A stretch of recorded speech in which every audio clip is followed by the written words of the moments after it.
మీ business ఏదైనా మీ ఊర్లో promotion చేయాలంటే అది సుమన్ టీవీతోనే సాధ్యం. ఇప్పుడే సంప్రదించండి.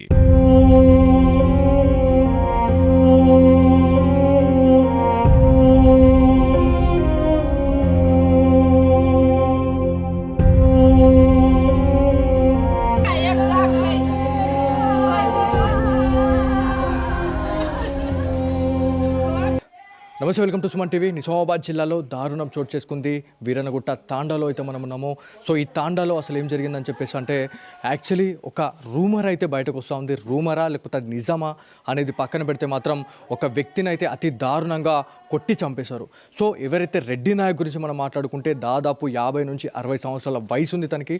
తను ఒక అమ్మాయి పట్ల అయితే సభ్యపరంగా తను ప్రయత్నించాడు, తను అట్లా చేసిండు అని చెప్పేసి అనుకున్న తర్వాత ఎవరైతే ఫ్యామిలీ మెంబర్స్ అతి దారుణంగా ఆయననైతే కొట్టి చంపేయడం జరిగింది. సో ఇందులో భాగంగానే వాళ్ళ కొడుకున్నాడు. ఒకసారి వారితో మాట్లాడడం, అసలు నిజాలేంటి, అసలు అబద్ధాలు ఏంది, నిజాలు అనేటివి బయట పెట్టాల్సిన అవసరం ఎంతైనా ఉంది. సో తేజ, మీరు చెప్పండి. అంటే నిన్న మీ నాన్న పైన అటాక్ జరిగింది. ఆ టైంలో మీరు ఎక్కడికి వెళ్ళారు? మీరు లేరా ఇక్కడ? నేను సటాపూర్ పోయినా. అయితే నేను వచ్చే వరకు ఆల్రెడీ గొడవ అవుతుంది. వాళ్ళు వచ్చేటప్పుడేమో మా నాన్న ఇంట్లో ఉన్నారు. అయితే వాళ్ళు మా నాన్న దగ్గర వచ్చేటప్పుడు మా పిన్ని ఏమన్నది, బిడ్డ నువ్వు కనిపిస్తే నీకు చంపేస్తారు అని నాకు ఒక రూమ్లో లాక్ చేసేసారు నాకు. అయితే వాళ్ళు వచ్చినప్పుడు మొత్తం నేను కిటికీలు చూస్తూనే ఉన్నాను. నేను ఒక 2-3 వచ్చి ఫస్ట్ గల్లా పట్టుకొని కొట్టుకుంటా రోడ్ దాకా తీసుకుపోయినరు. అక్కడ కింద పడేసి ఒక 15 మంది దాకా వచ్చి పైనుంచి కొట్టుడే స్టార్ట్ చేసిన వాళ్ళు కింద ఎంత ఎవరినా ఎవరు పట్టించుకోలేదు. ఇట్లా చూస్తూనే ఉన్నారు అందరూ. అక్కడే స్ప్రో పోయిన దాకా అట్లా ఉన్నారు. తర్వాత నేను సర్పంచ్కి కాల్ చేస్తే ఆయన పోలీస్ని పంపించి మా నాన్నను పోలీసులు ఇక్కడికి తీసుకెళ్లారు. అంతవరకు. నిన్న మీరు ఒకవేళ మీరు వాళ్ళ కంటికి కనబడ్డా కూడా మిమ్మల్ని చంపేస్తుండేనా? వచ్చారట నా కోసం. వచ్చారైతే నేను మా పిన్ని నాకు దాసపెట్టించింది. అయితే వాళ్ళు వెళ్ళిపోయారట వాళ్ళు. ఇంకా తర్వాత మార్నింగ్ లేస్తే చూస్తే అంతా హడావిడిగా చాలామంది పోలీసులు వచ్చారు ఇంటికాడ. ఏమైందని అడిగితే సర్పంచ్ని అడిగితే నేను కనుక్కుంటానని కాల్ చేస్తే తర్వాత తెలిసింది మీ నాన్న చనిపోయారని. ఎంతమంది మీరు అన్నదమ్ములు? ఎంతమంది అక్క చెల్లెలు? ఎంతమంది మీరు? మేము అన్నదమ్ముల 3. పెద్దన్న ముంబైలో ఉంటాడు, చిన్న అన్న ఏమో హైదరాబాద్లో ఉంటాడు. నేను కూడా ముంబైలో ఉంటా.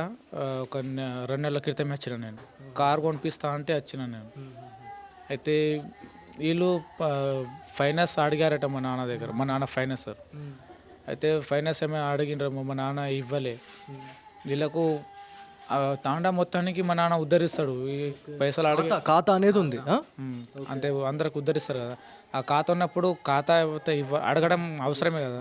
అడిగినప్పుడు వాళ్ళు కొట్టాలని ఏదో ఒకటి. ఇంతకుముందు కూడా మా నాన్న కొట్టారట వాళ్ళు. నైటు 12కి 1కి ఒకసారి 3 వచ్చి కొట్టిండట. అయితే మా నాన్న మాకేం చెప్పలేదు. అయితే నిన్న గొడవ అయినప్పుడు చెప్పిండ్రు, మొన్న కూడా కొట్టిన మాడికి ఇప్పుడు కూడా కొడతామని కొట్టారట. దానివల్ల మా నాన్న కొట్టడం జరిగింది. మా నాన్న అంటే మిమ్మల్ని కూడా చంపేంత పగ ఎందుకు ఏర్పడ్డది? ఎందుకు అంటే మీకు వాళ్ళ ఫ్యామిలీకి అసలు ఏముంది పగ అంతగానం? అంటే మీ నాన్నని ఏదో సరే తప్పు చేసిండా తప్పు చేయలేదు అనేది ఇక ఆ దేవుడికి తెలుసు, ఆయన వాళ్ళకే తెలుసు. సో మిమ్మల్ని చంపాలనే థాట్ ఎందుకు వచ్చింది వాళ్ళకి, ఆలోచన? అదే నాకు అర్థం కావటం లేదు. నేను రాత్రి దాక్కున్నా అని మంచిగా, లేకపోతే నన్ను కూడా చంపేస్తుండేవాళ్ళు. అట్లా ఇంతమందిని చంపేస్తారు అంటే ఇప్పుడు మీరు దాక్కున్నారండి, ఇవాళ రేపు మళ్ళీ మీరు బయట తిరుగుతూ ఉంటారు, మీ ప్రాణాలకు మళ్ళీ థ్రెట్టే ఉంటుంది. సో మిమ్మల్ని చంపాల్సిన అవసరం ఎందుకు ఉంది అని చెప్పేసి మీరు పోలీస్ అధికారులకి ఏమైనా అడుగుతూ ఉన్నారా లేదా? అడిగితే ఇప్పుడు మా పెద్దన్న వస్తున్నాడు, మా పెద్దన్నకి వచ్చిన మొత్తం మాట్లాడదామని చెప్పారు. అందుకోసమే నేను అయ్యే మనగా కప్చి కూర్చున్నాను. ఇప్పుడు మా చిన్న వచ్చిండు. ఇప్పుడు పెద్దన్న ముంబైకి వెళ్ళిండట. నైట్ దాకా వస్తాడు, అప్పుడు మాట్లాడతానని చెప్పి. అంతా కూడా కక్షపూరితంగానే జరిగిందని అనుకుంటున్నాను. కక్ష అనేది కంపల్సరీ ప్లానింగ్తోనే చంపాలని చంపిండ్రు. అది అమ్మాయి గొడవ కాదు, ఏం గొడవ కాదు, చంపాలని చంపేసిండ్రు, కావాలని చంపిండు మా నాన్నకి. ఇంతకుముందు కూడా మా నాన్నకు కొట్టడానికి వచ్చిండు. మా నాన్న 2 సార్లు తప్పించుకుండు. 3వసారి అమ్మాయి గురించి మాట్లాడుకుంటే అమ్మాయి కూడా మెంటలీ డిజబుల్డ్గా ఉంది అని చెప్పేసి అని అంటున్నారు. అంటే మతిస్థంతం కరెక్ట్ ఉందా లేదా తనకి? అసలు అమ్మాయి గురించి అంతా నాకు తెలిసి అంతా ఫేక్ క్రియేట్ చేస్తున్నారు. వాళ్ళు అమ్మాయిని మధ్యలో తెచ్చి వీడికి ఏదో చేసేద్దామని చేశారు వాళ్ళు. మా నాన్న అట్లా ఏం చేయలేదు. మేము కూడా ఇక్కడనే ఉన్నాం, మా అమ్మ ఇక్కడనే ఉంది, మా పిన్ని వాళ్ళు అందరూ బయటనే ఉన్నారు. షాప్ పక్కనే అందరూ కూర్చుంటారు వాళ్ళు. వీళ్ళు కావాలనే చేశారు. ఇది నాకు తెలిసి మాత్రమే కావాలనే చేశారు. ఇంతకుముందు ఎలక్షన్లో కూడా 5 సంవత్సరాల కింద వాళ్ళందరూ ఒక సైడ్ అయిపోయి మా నాన్న కొట్టడానికి వచ్చారు ఆల్రెడీ. అయినా కూడా సర్పంచ్ తోటి మా నాన్న కొంచెం కవర్ అయ్యిండు. ఈసారి వాళ్ళు పకడమంది ప్లాన్ చేసి చంపేసిండ్రు. మొత్తం ఎంతమంది దీంట్లో పాల్గొన్నారు, అంటే ఎంతమంది ఈ హత్యలో భాగస్వాములుగా ఉన్నారు వీళ్ళు? దీంట్లో 10 నుంచి 15 మంది ఉన్నారు. హీరామన్, రామారావు, లాడు, కళ్యాణ్, లత, లక్ష్మి, భూలీబాయ్, ఇంకా సంథింగ్ కొందరి పేర్లు తెలియదు నాకు.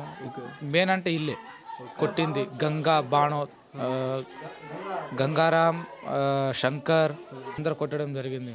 సో ఇప్పుడు గడిచి ఇప్పుడు 1 డే అవుతా ఉంది దగ్గర దగ్గర. ఎప్పుడు మన మృతదేహం ఎప్పుడు వచ్చే అవకాశం ఉంది, ఎప్పుడు అంత్యక్రియలు చేద్దామని అనుకుంటున్నారు? ఇప్పుడు మా అన్న పెద్దన్న వచ్చేదాకా అయితే మేమేం చెప్పలేము. మా అన్న ఆల్రెడీ వచ్చేసిండట, సగం ఇక్కడ లాతూరు దాటిండట. వచ్చినాక మా అన్న మాట్లాడతాడు. సో ఇది మొత్తానికి కూడా ఎవరిని అడిగినా కూడా ఒకటే మాట చెప్తా ఉన్నారు, ప్రీ ప్లాన్డ్గా హత్య చేశారు అని చెప్పేసి. అంటే గతంలో కూడా ఏదైతే మనకి సర్పంచ్ ఎలక్షన్స్లో కూడా చాలా వరకు కూడా ఇట్లాంటి ఇన్సిడెంట్లు అయితే జరిగినాయి. అప్పుడు కూడా స్కెచ్ చేశారు, కాకపోతే ఇప్పుడు మాత్రం పకడ్బందీగా ఒక పథకం ప్రకారం అయితే రెడ్డి నాయక్ని అయితే చంపేయడం జరిగింది. ఎవరైతే అమ్మాయి గురించి మాట్లాడుకుంటున్నామో తను మైనర్. అదేవిధంగా మనకు ఒక ఇన్ఫర్మేషన్ వచ్చింది ఏంటంటే మెంటలీ డిసబుల్డ్గా ఉంది అని చెప్పేసి మనకు తెలుస్తూ ఉంది. కాకపోతే ఇదంతా కూడా అదంతా మాకు తెలియదు, కానీ ఇదంతా ఒక అమ్మాయిని ముందు పెట్టేసి ఈ హత్య అయితే చేశారు అనేది తెలుస్తూ ఉంది. కాకపోతే ఎవరైతే తేజ గురించి మాట్లాడుకుంటే ఇతను థర్డ్ పర్సన్. సో ఈయన ఒకవేళ ఆ టైంలో ఉండుంటట్లయితే ఖచ్చితంగా తేజాను కూడా చంపేసేవాళ్ళు అని చెప్పేసి మనకి తేజ చెప్తా ఉన్నారు. ఎవరిని అడిగినా కూడా ఒకటి చెప్తా ఉన్నారు, వాళ్ళందరూ కలిసి కూడా వీళ్ళ ఫ్యామిలీని లేపేయాలనే ఒక సంకల్పం అయితే పెట్టుకున్నారు. మరి వీళ్ళకి ఏముంది అనేది ఇక వాళ్ళకి తెలియాల్సి ఉంటుంది. కాకపోతే చట్టాన్ని మాత్రం వాళ్ళు అంటే చేతిలో తీసుకొని వాళ్ళు లా అండ్ ఆర్డర్ని బ్రేక్ చేస్తూ ఉన్నారు. అంటే ఒకసారి ఆలోచించండి, ఈ హత్యలకు పులి స్టాప్ పడేది ఎప్పుడు? సో ఎవరైతే అన్నదమ్ములు ఎవరైతే ఉన్నారో ఇవాళ తీవ్ర స్థాయిలో ఆగ్రహం వ్యక్తం చేస్తూ ఉన్నారు. ఒక తండ్రి కోల్పోయిన లోటుని అయితే ఎవరు తీర్చలేరు. కాబట్టి ప్రతి ఒక్కరు కూడా ఇక్కడ ఎవరైతే వస్తున్న బంధువులు ఎవరైతే ఉన్నారో అందరూ కూడా ఇవాళ కన్నీరు మున్నీరు అవుతా ఉన్నారు. సో ఎవరైతే నిన్న ఇన్సిడెంట్లో పాల్గొనే వాళ్ళు ఎవరైతే ఉన్నారో ఆ మర్డర్లో ఎవరైతే వచ్చిన వాళ్ళు దాదాపు 7 నుంచి 15 మంది అయితే ఉన్నారు అని చెప్పేసి మనకు తెలుస్తుంది. అంత దారుణంగా చంపేశారు అంటే గడ్డపారాలు, రాడ్లు వాటితో కొట్టి చంపేశారు అని చెప్పి తెలుస్తూ ఉంది. ఇదంతా కూడా తెలుసుకున్న తర్వాత ఇదంతా అయిపోయింది. ఇదంతా అయిన తర్వాత ఒకసారిగా స్పృహ తప్పి పడిపోయిన తర్వాత రెడ్డి నాయక్ గవర్నమెంట్ హాస్పిటల్కి అయితే తరలించారు. అక్కడ చనిపోయిన తర్వాతనే వీళ్ళు ఎవరైతే మార్నింగ్ టైంలో లేచిన తర్వాత ట్రీట్మెంట్ తీసుకుంటుండు, మా నాన్న ట్రీట్మెంట్ తీసుకుంటుండు, మళ్ళీ వస్తాడు అని చెప్పేసి అదే ఊహలో ఉన్నారు. కాకపోతే మార్నింగ్ లేచి చూసేసరికి అంటే పోలీస్ బందోబస్తు మొత్తం ఎటు సైడ్ ఉండేసరికి ఏమైంది అని చెప్పేసి ఎవరైతే తేజ కావచ్చు వాళ్ళ అన్నదమ్ములు ఎవరైతే ఇప్పుడు వీళ్ళ ఫ్యామిలీ మెంబర్స్ అందరూ అడిగిన తర్వాత ఎవరైతే పోలీస్ అధికారులు పూర్తిగా ఒక ఎక్స్ప్లెనేషన్ అయితే ఇవ్వడం జరిగింది. రెడ్డి నాయక్ కొట్టిన దాడిలో అయితే తను తీవ్ర గాయాలతోనైతే చికిత్స పొందుతూ చనిపోయిండు అని చెప్పేసి తెలిసిన తర్వాతనే మళ్ళీ ఎలాంటి అవాంఛనీయ ఘటనలు జరగకుండా ఉండేందుకు పోలీస్ బలగాలను అయితే మేము దించినాము, పోలీస్ బలగాలను అయితే మేము మోహరించినాము అని చెప్పేసి మనకు పోలీస్ అధికారులు చెప్తా ఉన్నారు. అంటే మొత్తానికి ఇదంతా కూడా ఒక హైడ్రామా క్రియేట్ చేసి ఒక వ్యక్తిని అయితే అతి దారుణంగా చంపేశారు అనేది మనకు తెలుస్తూ ఉంది. సో ఇట్లాంటి ఇన్సిడెంట్స్ అనేటివి 2 తెలుగు రాష్ట్రాల్లో కూడా ఇవాళ చర్చనీయాంశంగా మారుతున్నాయి. ఏదైతే మనకు మొన్న కూడా అన్నమయ్య జిల్లాలో ఒక ఇన్సిడెంట్ అయితే జరిగింది. అక్కడ కూడా ఒక 59 నుంచి 60 సంవత్సరాలకు సంబంధించిన ఒక వృద్ధుడు వాళ్ళ మనమరాలపైన అయితే ఒక దాడి చేసిండు. లైంగిక దాడి పాల్పడిన తర్వాత ఇదంతా తెలుసుకున్న తండ్రి కువైట్ నుంచి వచ్చి వేసేసిపోయిండు. అంటే ఇవన్నీ కూడా ఇట్లాంటి ఇన్సిడెంట్లు అనేటివి చట్టాన్ని వాళ్ళు చేతిలో తీసుకొని పోతున్నారు. అక్కడ నిజం ఉంది, ఇక్కడ నిజం లేదు అనేది మనకు ఒక క్లారిటీ అయితే రావడం జరిగింది. సో అక్కడ నిజం ఉంది కాబట్టి తను ఇవాళ చంపేసి వెళ్ళిండు. కాకపోతే ఇక్కడ ఎలాంటి తప్పు చేయకుండా కూడా ఇవాళ ఫైనాన్స్ డబ్బులు అడగడము లేకపోతే ఖాతా డబ్బులు అడగడమే వల్ల రెడ్డి నాయక్ ప్రాణమైతే పోయింది అని చెప్పేసి మనకి కుటుంబీకులు అయితే చెప్తాను.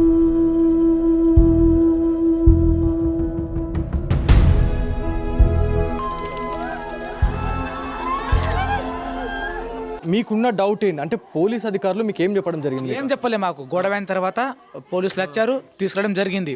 తర్వాత సాటాపూర్ నుంచి నిజామాబాద్ పోయిండట. అక్కడ ట్రీట్మెంట్ అయిన తర్వాత బాగానే ఉన్నాడట. బాగానే ఉన్నప్పుడు సాటాపూర్ వచ్చిండట.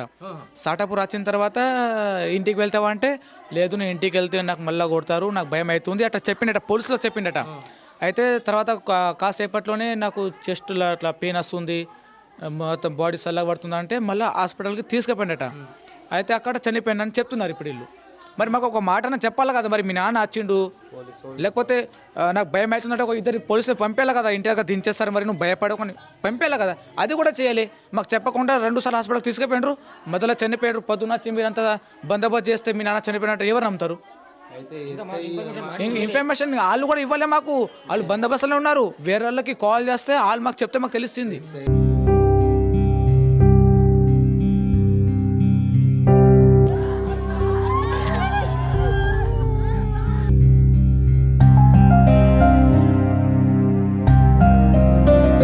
సో ఇది ఇక్కడ ఉన్న తాజా పరిస్థితి. కెమెరా పర్సన్ కార్తిక్తో బాలు సుమన్ టీవీ వీరనగుట్ట తాండా నుంచి.